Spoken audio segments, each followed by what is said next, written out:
తెలుగు శ్రోతలకు నమస్కారం. పోయినసారి రామాయణ కథ 10వ భాగంలో రామలక్ష్మణులు విశ్వామిత్రుడు మిగతా మునులతో కలిసి మిథిలా నగరానికి ప్రయాణం చేస్తున్నారని తెలుసుకున్నాం కదా. ఆ ప్రయాణంలో అక్కడున్న విశేషాలు వింతలు తెలుసుకుంటూ ముందుకు సాగుతున్నారు.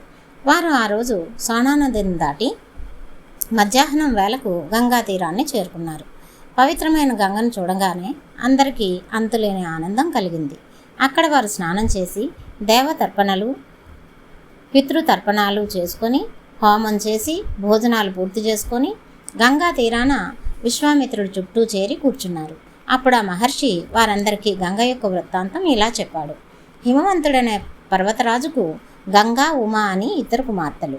వారిలో పెద్దదైన గంగను దేవతలు పర్వతరాజును బతిమాలి స్వర్గానికి తీసుకుపోయారు. ఉమను పరమశివుడు పెళ్లి చేసుకున్నాడు.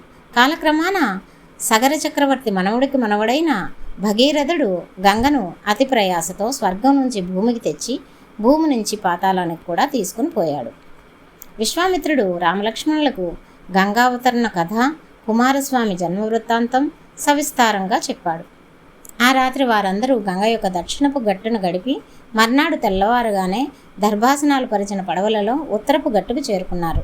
అక్కడ వారికి విశాల నగరం కనిపించింది. ఆ నగరాన్ని చాలాసేపు చూసినాక రాముడు విశ్వామిత్రుణ్ణి, మహాముని, ఈ నగరాన్ని పాలిస్తున్నది ఏ వంశపు రాజులు, వారి కథ ఏమిటి అని అడిగాడు. ఆ ప్రశ్నకు సమాధానంగా విశ్వామిత్రుడు దేవదానవులు క్షీరసాగరాన్ని మధించటము, అందులో పుట్టిన హాలాహలాన్ని శివుడు మింగటము, అమృతం పుట్టగా దానికోసం దేవదానవులు పోట్లాడుకుంటుంటే విష్ణువు మోహిని రూపంలో వచ్చి అమృతాన్ని హరించి తన్ను ఎదిరించిన వారందరినీ చంపి తన్ను శరణజొచ్చిన వారిని కాపాడటం మొదలైన అన్ని విషయాలను వివరంగా చెప్పాడు. ఇప్పుడు మనం ఉంటున్న ఈ ప్రదేశం పేరు విశాల నగరం. విశాల నగరాన్ని విశాలుడనే రాజు నిర్మించడం చేత దీనికి ఈ పేరు వచ్చింది. ఇప్పుడు ఈ రాజ్యాన్ని వారి వంశానికి చెందిన సుమతి అనే రాజు పరిపాలిస్తున్నాడు అని విశ్వామిత్రుడు రాముడితో చెప్పాడు. ఈ లోపల సుమతి కూడా విశ్వామిత్రాదుల రాకను తెలుసుకొని తన బంధుమిత్ర పరివారంతో ఎదురు వచ్చి స్వాగతం చెప్పాడు. విశ్వామిత్రుడు రామలక్ష్మణులను సుమతికి పరిచయం చేశాడు.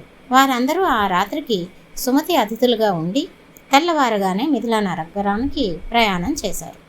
వారు మిథిలను చేరవచ్చే సమయంలో వారికి దారిలో ఒక పాడుబడిన ఆశ్రమం కనిపించింది. ఆ ఆశ్రమం చూడడానికి అందంగా ఉన్నప్పటికీ అక్కడ జనసంచారం లేకపోవడంతో కారణమేమిటని అడిగాడు రాముడు. నాయనా, ఒకప్పుడు ఈ ఆశ్రమంలో గౌతమ మహాముని తన భార్య అయిన అహల్యతో కూడా సాటి లేని తపస్సు చేశాడు. ఆయనకు ఆగ్రహం తెప్పించి ఆయన తపశ్శక్తి నిర్మూలించాలనే ఉద్దేశ్యంతో ఇంద్రుడు గౌతముడు స్నానానికి గాను వెళ్ళిన సమయంలో మారువేషంలో మునిద్వేషం ధరించి అహల్య వద్దకు వచ్చాడు. అహల్య అతని కోరిక తీర్చి పంపేసింది. ఇంద్రుడికి గౌతముడు తడి బట్టలతో ఎదురై జరిగింది తెలుసుకొని ఇంద్రుడిని శపించి ఆశ్రమానికి వచ్చి తన భార్యను కూడా శపించాడు. ఆ శాప ఫలితంగా ఆమె గాలి తప్ప మరొక ఆహారం లేక ఎవరికీ కనబడకుండా ఈ ఆశ్రమంలో తపస్సమాధిలో ఉండిపోయింది.